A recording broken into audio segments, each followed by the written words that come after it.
housing prices that don't make sense. There is only one word that can adequately explain why people believe that Canada is unaffordable, and that word is housing. The real estate markets in cities such as Toronto and Vancouver are now on par with those in New York, London, and Hong Kong, making them among the most expensive in the world. The average price of a property in Toronto is approximately 1.1 million Canadian dollars, although the price of a home in Vancouver has continuously been higher. Even more compact cities, which were once thought to be more affordable, are catching up. In a relatively short period of time, cities such as Halifax, Calgary, and Ottawa have experienced price increases in the double digits. Purchasing a home is just out of reach for a significant number of Canadians, and renting is not a significantly better option. The monthly rent for a modest one-bedroom apartment in the downtown area of Toronto can easily exceed $2,500, leaving little room for savings. Wages aren't keeping up.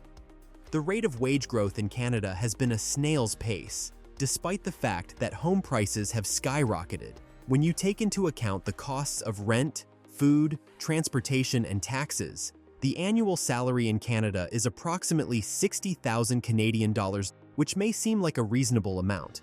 This indicates that a significant number of young professionals, including those who have degrees from universities, struggle to cover the fundamentals. A single wage was sufficient to provide for a family in a comfortable manner a generation ago. There are several big cities in which even two incomes are not sufficient to afford a home in today's market. Because the cost of living has surpassed earnings, people are being forced into cycles of debt and living paycheck to paycheck in order to survive. The cost of food and groceries. Grocery shopping in Canada has turned into an eye-opening experience. Prices for basic items like bread, milk, and fresh produce have surged in recent years. According to reports, Canadian food inflation peaked at over 11% in 2022, and while it has cooled slightly, prices are still painfully high.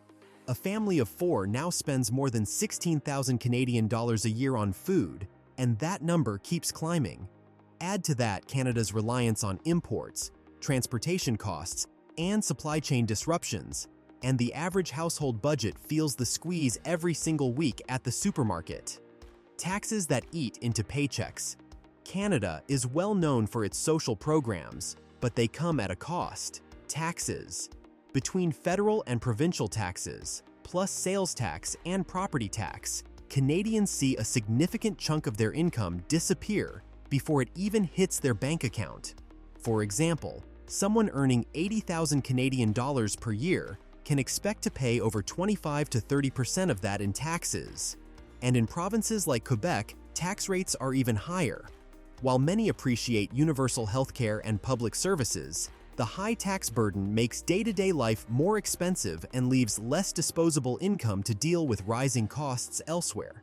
Immigration and demand pressure. Immigration regulations in Canada have traditionally been quite lenient, as seen by the fact that the country welcomes hundreds of thousands of people every year. Immigration contributes to the growth of the economy, helps to remedy labor shortages, and increases variety. However, this also increases the demand for resources, jobs, and housing. Without taking into account temporary foreign workers and international students, Canada welcomed more than 400,000 permanent citizens in the year 2023 alone. Despite the fact that immigration is essential, the sudden demand places a tremendous amount of pressure on housing and infrastructure that is already in short supply, causing cities to become more crowded and more expensive. Childcare and education costs. There is a startlingly high cost associated with raising children in Canada for families. Although there are subsidies available, waitlists are notoriously long, and the cost of daycare in Toronto can range anywhere from $1,200 to $1,800 per month for each child. Even after secondary education, which is more reasonably priced than in the United States, has been seeing consistent tuition rises. Many times, the annual tuition for international students is in the tens of thousands of dollars. Many families are in a difficult situation because they are attempting to save money for their children's education while also struggling to afford their day-to-day expenses. Transportation expenses. Since Canada is such a large country, the cost of transportation is a significant price.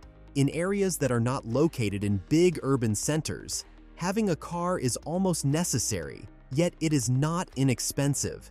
The annual cost of having a vehicle can range anywhere from 8,000 to 12,000 Canadian dollars due to factors such as growing gas prices, insurance premiums, and maintenance expenses. There is also the possibility of using public transportation in larger cities. However, this mode of transportation is also growing more expensive, and in many suburban regions, it is just not reliable enough to replace a car.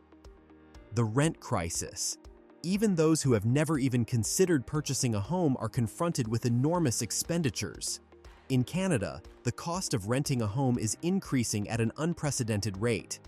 As of 2023, the average monthly rent for a one-bedroom apartment across the country reached 2,100 Canadian dollars, while in highly competitive regions such as Vancouver, it was closer to $3,000. The rental market is extremely competitive, with dozens of applicants competing for the same unit throughout the entire process. Landlords are able to charge greater prices since demand is at an all-time high. As a result, many renters are forced to remain in property that is either hazardous or overcrowded to make ends meet. Healthcare strain. There is universal healthcare in Canada. However, it is not provided at no cost.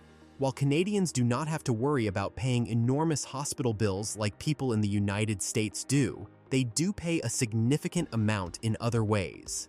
The system is funded by taxes. Medication that requires a prescription, dental treatment, and vision care are frequently not covered in their whole, and the wait times for surgical procedures or specialists might last for several months. In addition to paying their taxes, a significant number of Canadians wind up paying for private insurance, which adds yet another financial strain to their lives. The vanishing middle class. All these factors, housing, wages, taxes, childcare, groceries, and healthcare, combine into a bigger picture, the erosion of Canada's middle class. More and more, wealth is concentrated at the top, while regular Canadians feel squeezed. Home ownership, once the cornerstone of middle-class stability, now feels like a fantasy for many. Younger generations openly admit they don't expect to own property in their lifetimes. The result? A country that feels less like a land of opportunity and more like a place where only the wealthy can thrive. Canada is still beautiful. It still has breathtaking landscapes, cultural diversity, and some of the friendliest people on Earth. But beneath that image lies a harsh reality.